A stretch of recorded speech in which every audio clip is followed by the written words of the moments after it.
Hello, everyone. Welcome back to Project Pastels YouTube channel. Thank you for joining the Athlete Alliance segment of Project Pastels, where we give athletes a platform to share their experiences with racism and discuss how sports can be used as a vehicle to combat prejudice. It is also Women's History Month, so with that being said, I am so thrilled and privileged to introduce to you Tami Alade, a successful Canadian volleyball player. Tami, you are someone I look up to not just in terms of athletics, but also academics. So thank you for being here. Given your star status, we received many fan questions. So to all the fans watching, stay tuned for the end of the video to see if your question will be answered. So Tami, you had a tremendous career playing volleyball in the NCAA. Would you mind giving the listeners some insight into your successful career in volleyball? Like, when did you start playing and how did you get involved with volleyball? Yeah, for sure. Before I begin, I want to first thank you, Tara, for having me on this platform. I've looked into a bit of your work, and it's so awesome to see how much you've done for the BIPOC community and also female athletes. And so just wanted to give you a shout out before we start talking about me, because I think it's so awesome. And I think it's especially awesome given that you're only in high school and you've done so much. So thank you. In terms of my journey to volleyball, I often describe it as being very unorthodox. My very early history, I'm a child of two immigrants. So my parents moved to Canada when I was only 2 years old. And although they have always valued hard work and teamwork, they're from a culture that doesn't necessarily see sports as being the end all be all. And so they put me and my brothers in sports from an early age, but had no plan or had no inclination to have us play further than maybe high school or club sports. And so I kind of was just always an athletic kid, and I was always doing these things throughout my life. And funny enough, I was pretty determined to make soccer my predominant sport. And so up until high school, I was playing soccer at a very competitive level, and I was doing tournaments, I was traveling, I almost played on the provincial team, and then I didn't make the cut for my age group one year. And I think after that, I had a serious talk with myself, and I was like, do I want to continue down this route and continue investing something that I like, but I don't necessarily love, or do I want to try and explore something new? And volleyball kind of fell into my lap. One, because I was always a tall kid. I'm sure many volleyball players have found themselves going down that route because they're all so tall. But there's something really beautiful about volleyball as well, in the sense that I think it's one of the only sports that intrinsically relies on so many people contributing to a play and contributing to the outcome of success. And at an intellectual level, I found that so fascinating. And so I combined those two things combined, I kind of decided, okay, well, I don't necessarily think I'm going to continue down this soccer route. Let me try something new. And I played on my junior high and high school teams. And it wasn't actually until my junior year that I decided I wanted to play volleyball more competitively. And I joined one of the club teams in my town. We were the Fog Hawks, and I played with them for 1 year. And then I ultimately ended up going to another team my senior year. But once again, it was just I love this sport. I love it on an intellectual level. I love it on a team-based level, but I don't really see myself playing volleyball beyond high school. And the club team I was on my first year, I'm really thankful for them. And I appreciate the coaches and the teammates that I had, because they forced me to think about volleyball and my potential beyond just doing it for fun. And we had the opportunity to go to a tournament where there were college scouts. And it's funny because there were two parts of the tournament. There's the team-based and there was a skills-based portion. And you had to actually sign up for the skills-based portion of the tournament to get recruited. And I was like, like I said, I don't think I want to play this sport beyond high school.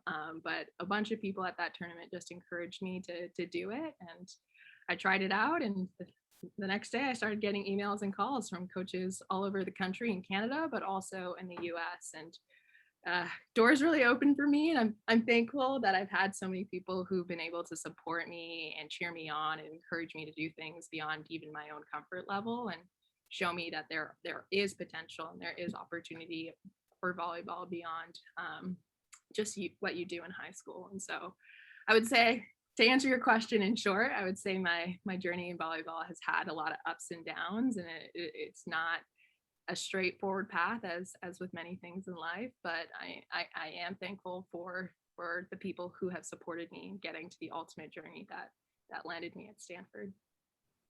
Yeah, for sure. I think personally, just coming from an well, not coming from an athlete, but coming from like the athletic sort of perspective, I think the ups and downs really make you who you are, and they really teach you that, to persevere through all these ups and downs, and that you'll come out even a better person in the end. That's what I've learned from it personally, and it seems like you have done as well. So as a female who is also a person of color playing volleyball, what barriers do you believe are preventing BIPOCs from continuing to play at the varsity level with volleyball or just sports in general? Like, do you think it's systemic, economic, or environmental based? I think that's a good question. And I think ultimately it is a systemic issue when you look at it from a high level. There are opportunities that aren't available to people of color within sports, within education, within job and career advancement. And so there are things that were built like from the ground up that prevents people of color from getting the opportunities that they deserve. It should be a right. And something that I often talk about, and many of my colleagues often talk about in my line of work, are the root causes and social determinants. We use health, but you can look at it within any aspect. And so if we're specifically talking about sports and access to sports, competitive sports are expensive. Like, not only to join a club team, which can cost thousands of dollars, but to buy the equipment, to travel, to like have the private trainers that allow you to achieve like the level of competitiveness that you need to. And if you look at some of the downstream effects of like people being able to get those types of opportunities, like having parents who work, like if you look at people of color and just look at the data at an aggregate level, like people of color are more likely to be low income, more likely to live in environments where these opportunities aren't presented to them, more likely to have like just risk factors that don't give them access to these types of opportunities. And so, yes, I think it's systemic. Yes, I think sports are expensive. And yes, I think that we're not doing enough to promote and encourage people of color to do these types of things. And I'm so lucky that I had parents who bought into it from an early level. I'm so lucky I had parents who prioritized and emphasized the importance of doing these types of things at a young age, but that wasn't the norm in the communities that I lived in. And I think like one of the first steps is just acknowledging that piece. Yeah, for sure. What you said also leads me into my next question, but just to piggyback on what you said, it's like, even in the COVID-19 pandemic, people of color are the ones to lose their jobs first, right? And that's just like a huge indicator. And I think it also represents just like a small, it's a small sample of what happened all along and what's going to be happening unless we really address this issue head on. And like I said before, sorry, yeah? No, go ahead, please. Like I said before, this does lead me into my next question. There's this saying that people of color have to work twice as hard to earn their position and to be given equal treatment. Have you had any experiences that validate that saying? I think that's another good question. I think yes, and I think there's an unspoken pressure people of color put on themselves. So yes, I think there are systems that exist that make it such that we have to work twice as hard to achieve the same outcome. And on top of that pressure, I think we as people of color like recognize that and then put additional pressure on ourselves. And so what I've found, and it's not even something I could fully articulate until I think I was a little bit older, is when I, for example, didn't get a good grade on a test or wasn't treated fairly in a situation, like my first thought was, did this happen to me because I'm Black, or did this happen to me because I didn't necessarily like do it, like it, like my work product wasn't as good. And the fact that my first thought was, is it because I'm Black, is so unique to the person of color experience. And when I'd have these discussions with my white friends, or my white friends, it came as such a shock to them that was something that like was part of my cognitive, like day-to-day, like what I was thinking about. And so I don't know if I can give you like explicit examples of like me doing it, because I just think it is such a present part of my life, and it's something that I'm constantly doing and putting pressure on myself, and recognizing that like society is going to view me differently when I walk into a room, and society looks at me and considers me to be different. And so I already know that there are disparities. I can look at the data and say that I make half as much as a white counterpart, or I'm like less likely to go as far, or I'm less likely to get into med school, or I'm less likely to be successful within this career of life. The data is out there that shows that. And I know I put additional pressure on myself because I know what exists and the standard that there is. Yeah, that's a really unique angle, because personally, like when I've talked about this sort of question, it's kind of like the response I hear is a little bit different. And obviously everyone's experiences are different, but it's interesting that you note that, you know, your first thought is like, did I not do this because I'm a certain color? When really our white counterparts probably have never even felt or even thought about somebody else, you know, their racial allies having that sort of thought. So has this really like, did you, and I guess you kind of answered it, but did you like internalize this pressure, meaning that like, did this affect you to a point where like it affected your mental health? Like, did it ever affect your performance at all? Or did it like really make you, I guess, bounce back from whatever adversity you were going through? Yeah, I think so. Right now in my organization, we're doing a lot of work around diversity, equity, and inclusion training. And like as an org, what can we do to be better? And one type of internalized racism that people of color often have to deal with is this like belief that they have to go against what the world says about them, and they put this undue pressure on themselves. It's like we're internalizing what is being said about us to make us work twice as hard. And like on one hand, there is no problem in like wanting to succeed and fight for what you deserve, but on the other, it's like we die younger. We have higher cases of almost every disease. It's so, as a person who's interested in health and wants to go into healthcare to fight these disparities and disparities in access, but also health outcomes, like you could ask any question about like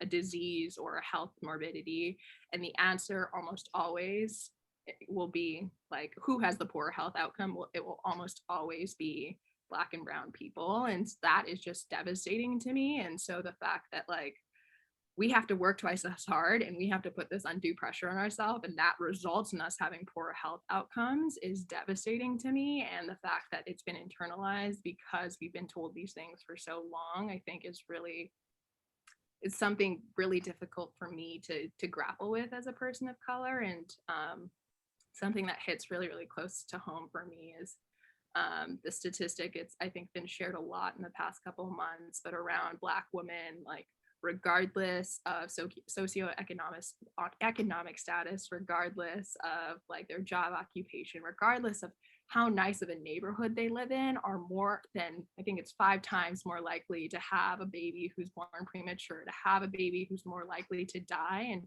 a lot of that is due to this stress we place on ourselves and the stress that we have to deal with because of discrimination and internalized racism. And like I feel it and I recognize it and I see the data, and I think it's just upsetting to think about.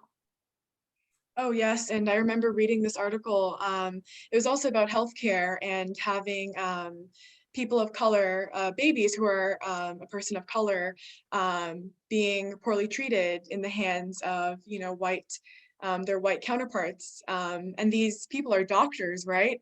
They've taken an oath to make sure everybody has equal access to healthcare and giving them equal treatment. So it was really eye-opening and shocking to see statistics. And you touched base on it before, but you mentioned racism being systemic, obviously. So this does lead me into my next question. Do you think that sports serve as a medium to help combat racism, if introduced at a young age, let's say? I think that's a complex situation, and with any major issue such as racism, it's not just going to be one vehicle that results in change. So I don't think we need to say that sports are the end all be all when it comes to ending racism. I do think that sports are a really powerful vessel if you're talking about at the early integration age. If you're looking just at young children, for example, like a huge part of reducing discrimination, stereotypes, racism later in life is being integrated and present within diverse spaces from a young age, which is why we often talk about diversity in media, because what children see is what they're going to value and recognize. And so I think it's important to have more people of color in sports, because the more that we integrate our children, the more that we get them exposed to different cultures, different identities, different ways of thinking at a young age, I think is going to have immense impacts later on in life. But even thinking about for adults and older teenagers and children, I think sports are a powerful vessel in bringing people together. I don't know how familiar you or people watching are with the South Africa apartheid and the way that Nelson Mandela used rugby to bring the country together. And so I think there are several examples throughout history of sports being a unification device. And so I think there are opportunities there. I don't think we should place our full weight in sports being the only way to reduce racism, because it is so embedded and ingrained, and there are root causes to the fact that racism exists. And so work needs to be done at an institutional level. Work needs to be done in our laws and policy. Work needs to be done in so many places. And I think sports are one opportunity to do that, but should be done in conjunction with several other things as well. Yes, I think that racism and systemic racism is such a huge topic that I do agree that there is a need to have obviously more work being done at the institutional level along with law and policy, but as well as other vehicles aiding sport as well, to hopefully I guess bridge the gap and hopefully eliminate racism in general. But it's funny that you say that, just because my neighbors, they're like probably between the ages of 7 and 12, and they're of all sorts of races and ethnicities, and I see them playing outside.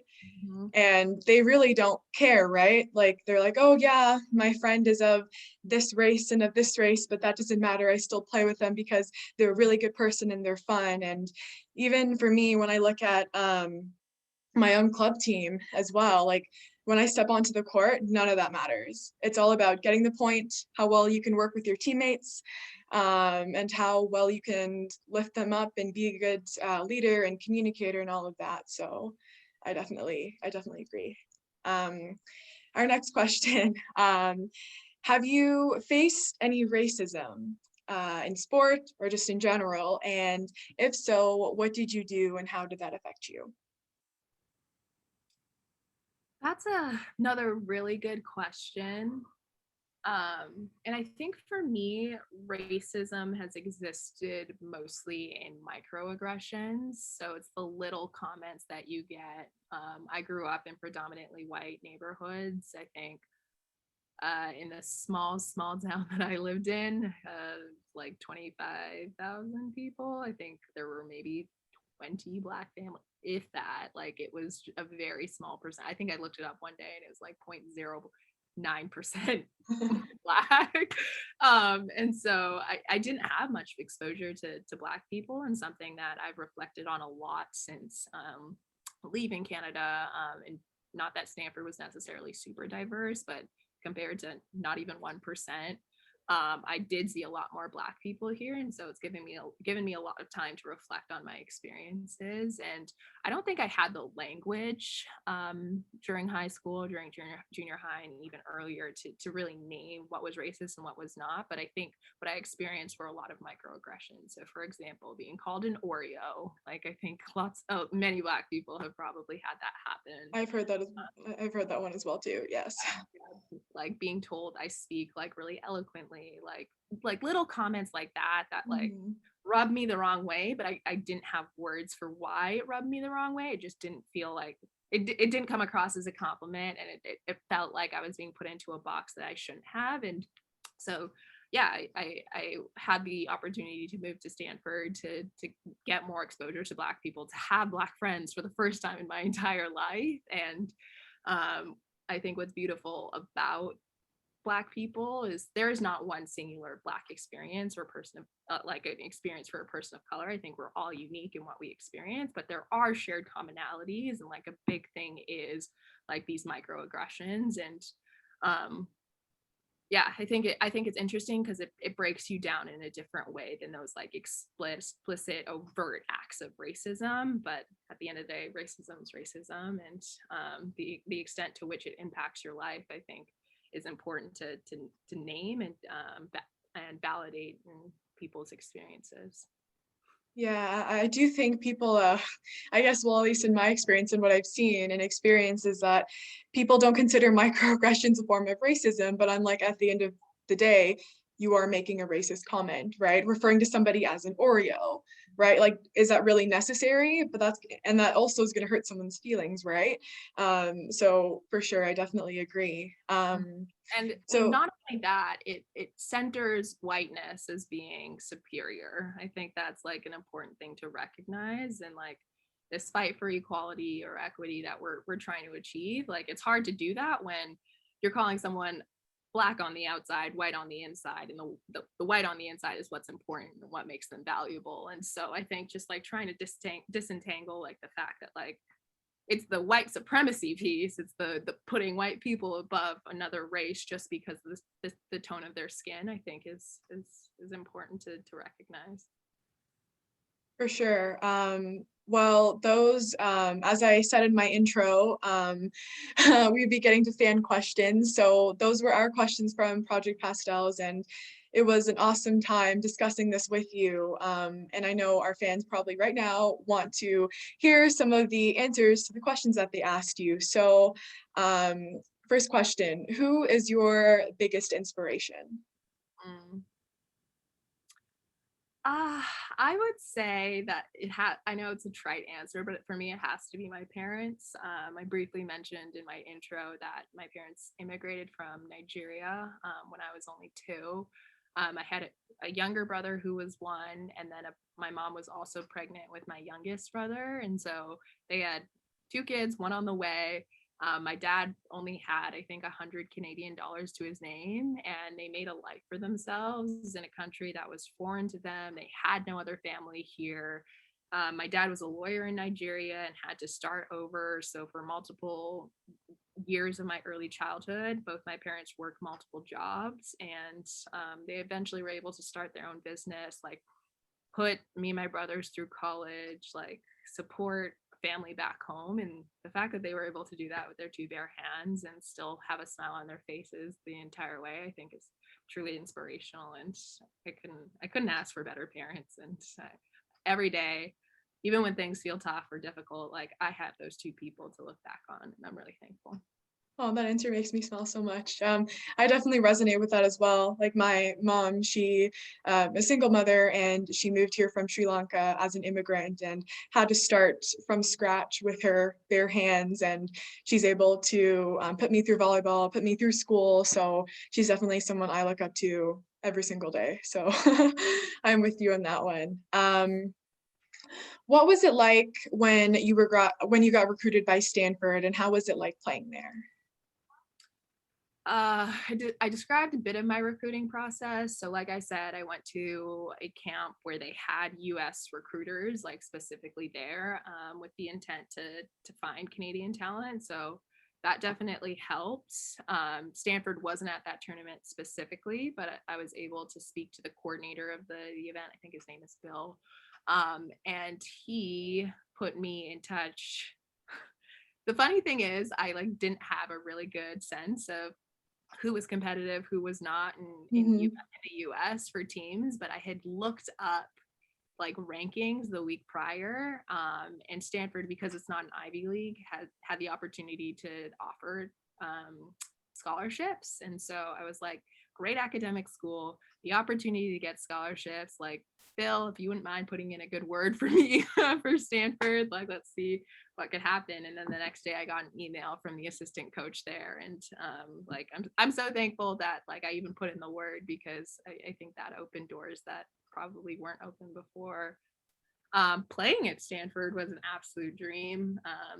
For anybody who hasn't visited or who hasn't seen pictures, I would highly recommend just looking at the pictures, because it's a gorgeous campus. It's a gorgeous campus. It's one of the most picturesque. I would sometimes, there's this like stock image that we use for all of our external media, and it's of this street called Palm Drive, and some days I would just drive down Palm Drive and I'd be like, is this my life or am I in a movie? And so one, just being on the campus is so surreal, but two, like what makes Stanford so special is the people.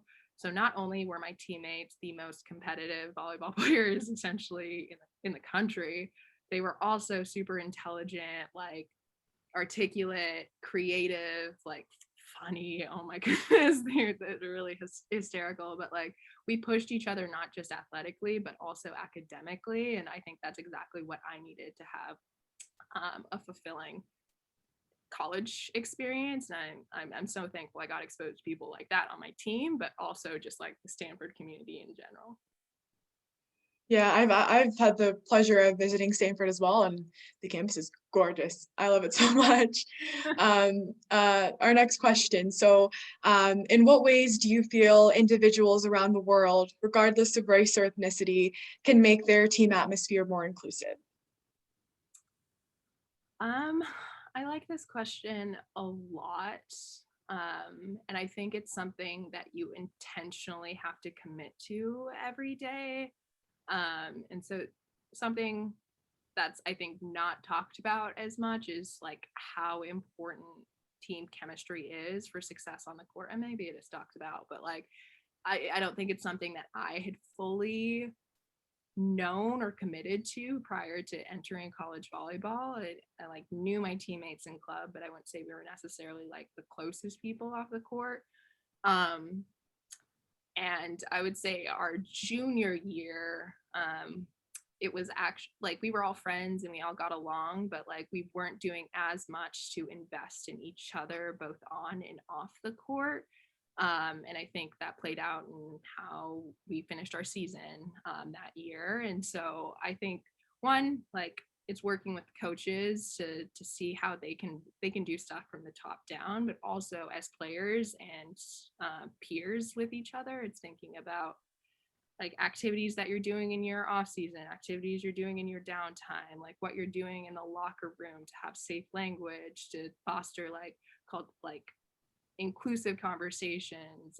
It's like going out of your way to have one-on-ones or like small group dinners with the people so that you're getting to know them on and off. And one of the best activities I think we did as a team was we would go around in pairs and mix it up every like couple of minutes and ask each other like, how do you like to be talked to when like you're angry? How do you like to be talked to when like you're upset or like something's not going your way? And like just even like explicitly asking that question to get to the root of like how we want to work with each other as humans and people beyond just the volleyball, I think is really important.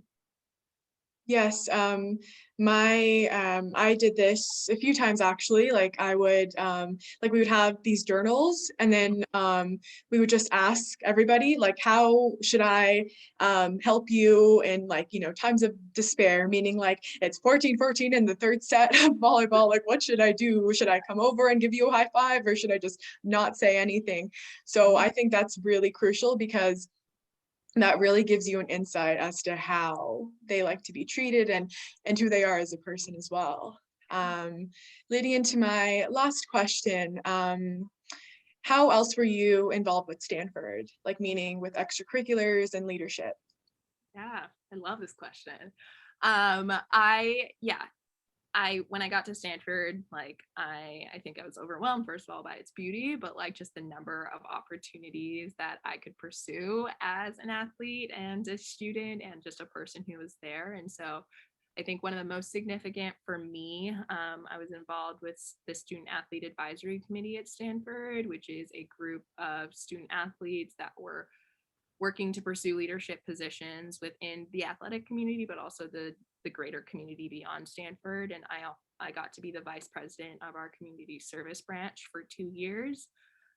During my time there, I got to put on events that like promoted childhood literacy. So we did a big event with the nearby community that for a lot of people, getting access to books or being able to read or getting just excited about things like that is not necessarily the most accessible. And so we put on an annual event where every kid that came got to go home with a free book and got to sit down with like a student athlete mentor and do reading based activities. And so I helped spearhead that at Stanford. We also did a couple of events like based around physical activity, obviously, because we're student athletes, but also nutrition and body image. And we spearheaded a huge event my final year, just promoting volunteering throughout the athletic community. And so I think that one's pretty near and dear to my heart. Another experience that I like really loved was I was part of this group that helped support individuals who had brain injury. And as an athlete, you'd see concussions everywhere, and it just was so prevalent within the athletic community. And I don't think we necessarily talk enough about it. I think it's growing in the sports community, but I think there's still a lot of work that we need to do. But then also we don't necessarily get the tools to support our fellow athletes that do experience concussions or brain injuries. And so I joined it, one, to like get the skills to support, but also figure out and find more ways to promote it amongst my peers. And so I'm really thankful I got to do. Those are two of several things I got to do, but some of my more significant experiences. Amazing. So, sorry, my last question is, how vital is it for one to treat academics, athletics, and extracurriculars equally? In other words, how important is it to be a well-rounded person? Great question to end things off. I wouldn't have gotten into Stanford if I didn't value all those three things. And I think as colleges become more and more competitive, and not even just speaking about college, I think that's a traditional way to look at life, but like more holistically, I think it is important to foster those components of your life because I think they give you enriching experiences. And I'm really thankful that I got to not just build one part of me that was focused on books and just on books, or just focused on athletics and just athletics. Like I think it's important to have that balance because you just create this holistic profile of yourself. You learn different things in different mediums. So I think it's important to do what you need to do to invest in those places. But then if you're looking at the more traditional route of wanting to go to colleges, like people are not just looking for the cookie cutter straight A student. They want to see someone who has worked to foster their intellectual vitality is something we talk a lot about at Stanford. So someone who has pursued interests beyond just the books. And so I'm really thankful that my parents did work to create and did work to support my other interests. And I think it's important that we do more of that because at Stanford, as an athlete, you don't just get in with the athletics. You need to be academically strong first and get an academic, like with your grades first, and then you can be considered as an athlete. So I think people should invest in both, and extracurriculars, of course. Yeah, so not only are you an accomplished athlete, but an accomplished leader as well, working to make strides in our community. So that is it from us. So thank you so much for taking the time to sit down with us today. Your journey and advice are extremely inspirational. And not only this, but your message will resonate with many young individuals who are pursuing sport. So we at Project Pastels wish you the best of luck with your future endeavors. And thank you again. Of course. Thank you guys for having me.